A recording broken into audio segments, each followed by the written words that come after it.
Bonjour et bienvenue sur KTB Motivation. Aujourd'hui, nous allons parler d'un sujet très sensible et d'actualité, la crise à l'est de la RDC. Entre les accusations du gouvernement congolais, les démentis du Rwanda et les revendications du M23, la situation est plus complexe que jamais. Dans cette vidéo, nous allons analyser les discours des différentes parties prenantes, comprendre les causes de cette crise et voir les conséquences pour la population. Restez jusqu'à la fin et n'hésitez pas à partager votre avis en commentaire. Position du gouvernement congolais.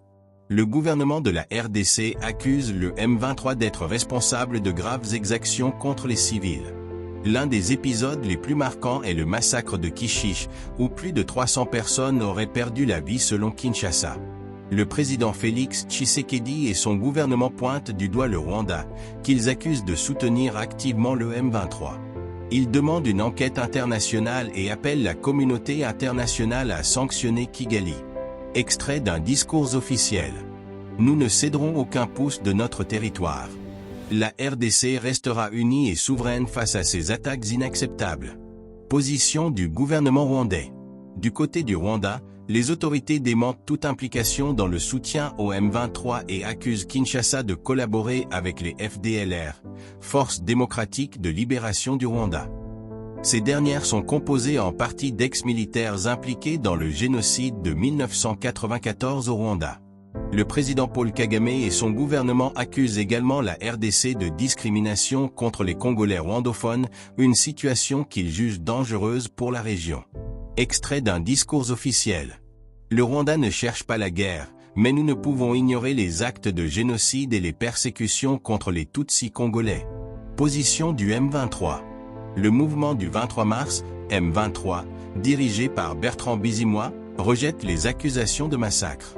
Selon eux, seuls 8 civils auraient été tués par des balles perdues. Le M23 affirme lutter pour la reconnaissance des droits des Congolais rwandophones et contre la présence des FDLR dans l'est de la RDC. Extrait d'un discours officiel. Nous ne faisons que nous défendre et revendiquer nos droits. Nous voulons la paix, mais nous ne pouvons accepter l'injustice. Conséquences et impacts. Population civile en danger, exode massif, violence, famine. Relations diplomatiques tendues, rupture des relations entre la RDC et le Rwanda. Interventions internationales, mission de l'ONU, MONUSCO, discussions au niveau de l'EA et des Nations Unies. La situation à l'est de la RDC est très complexe. Entre accusations, démentis et tentatives de paix, il est clair que ce conflit ne peut être résolu que par le dialogue et la coopération internationale. Que pensez-vous de cette situation? Quelles solutions proposeriez-vous? Laissez vos réactions en commentaire. N'oubliez pas de liker, partager et vous abonner à KTB Motivation pour d'autres vidéos d'analyse et d'information. Merci d'avoir regardé. À très bientôt.